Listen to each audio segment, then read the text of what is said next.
Avi Meyer's Northtown Neighborhood News Magazine, a presentation of Sonny Hirsch and myself. Dial us up on the web at www.ntnm.org. CommunityPolicingCaps24.org. Jewish Chicago will be out for the start of early voting.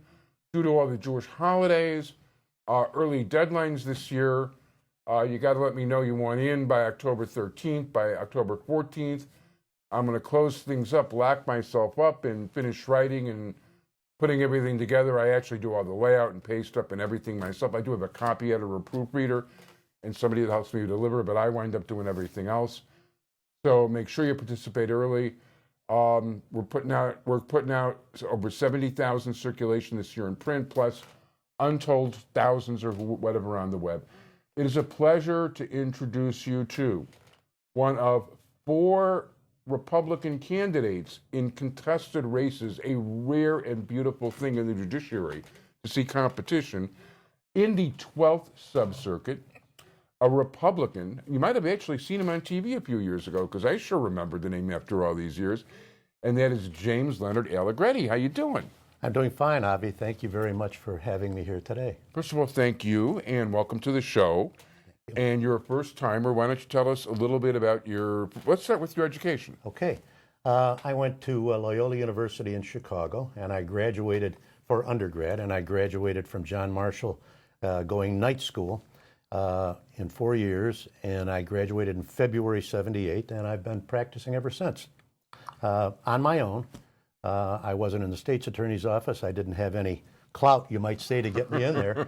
So I just went to work. I had a kind of a locked-in clientele because I was tending bar and waiting tables. Oh, so nice. they were all waiting for me to graduate. They all had their little problems, and they had them all lined up for me. And the day I got sworn in, I went right to work. That's great. Yeah, I've been working ever since. Cool. Where was the bar? The bar was my father's restaurant. It was in Waukegan. It was called the Captain's Table. And I've heard of that. Yeah, it's closed now, and my dad's passed away, but that kind of got me through part of college and all of law school.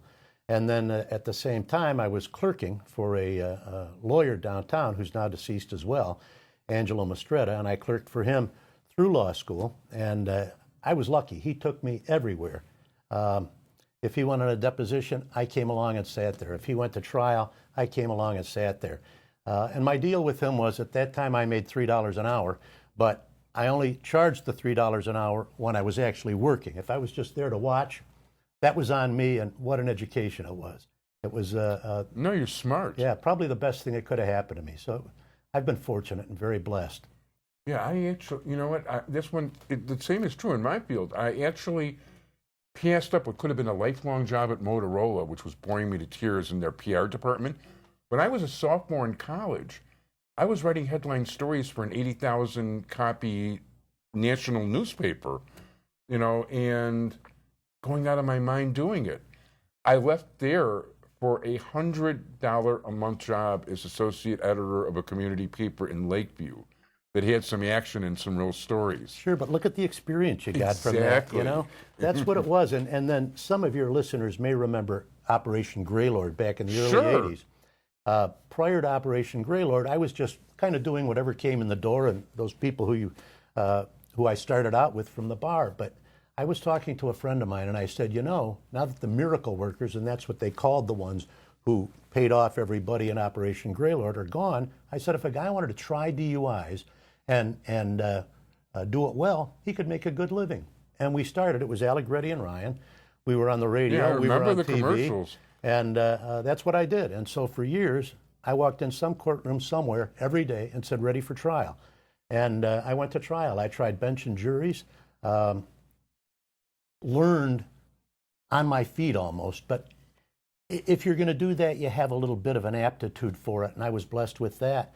So the law was relatively new, and it was really changing then. So I got active in the bar associations. I was active in the Justinian Society, which is the Italian-American Bar Association, and I'm now a past president. I was president after that. I used to give presentations to them on the new summary suspension law. So here I am, a brand new lawyer, out just a few years, and I'm talking to all these experienced guys and telling them about this summary suspension law, how to try the cases, what the law is on it, and pretty soon they're sending me cases. Very cool. I became active in the Illinois State Bar Association, joined the Assembly. The Assembly is like the governing body below the Board of Governors. It does the day-to-day stuff, and the Board of Governors takes the next step. From there, I became part of the section councils, and I became chairman of a section council. It's a large, specialized group, if you will, and the Traffic Laws and Courts Section Council kind of advised and helped and paid attention to the laws that were coming from Springfield. If there was our input that was needed, that section council for the Illinois State Bar advised them. I was chairman of that, and actually they asked me if I would be interested in running for Board of Governors, but that's a huge commitment, and to be honest with you, with my workload, I didn't think I could do it. As I went along, you can only try so many DUI cases before you say, I'm pretty good at this fine point, but I wanted to take the next step, and I started doing civil cases, which were primarily personal injury and workers' comp. So after my first 20 years, so to speak, I said it's time to reinvent myself, and I started trying DUI cases. I stopped trying DUI cases and started doing the personal injury. So I've tried complex workers' comp cases, complex personal injury cases. I've tried juries in state and federal court. I've stayed away from those felony criminal cases. And maybe it was a little vanity on my part, but I was afraid I might win.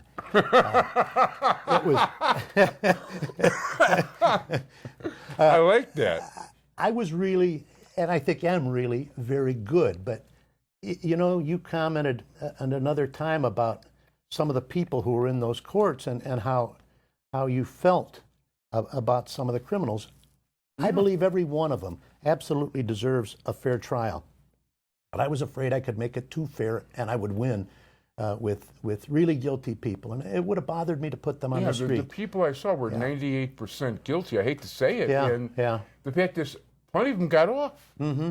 And as I've often argued, as it should be, if the state can't prove you guilty beyond a reasonable doubt, they should get off. The state has all the power. And you as a defendant, you have somebody like me or one of the other attorneys. And we are overmatched oftentimes with the power of the state. So it's our wits, our skill, our thoughts, and sometimes your money that helps us get off. But I often tried cases without being paid because it was the time to do it. The time was right. The judge was right. The prosecutor was right. I felt great that day. And I said, I'm ready for trial. And unfortunately, with that batch of cases, one day my secretary brought in a stack of files this high, and I said, what is that? She said, well, these are all not guilties where you went to trial and you didn't get paid.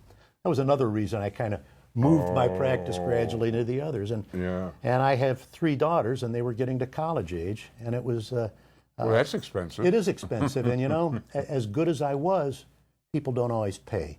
So I was happy to make that move, and now here we are, almost another 20, and it's time for another change. No, very good.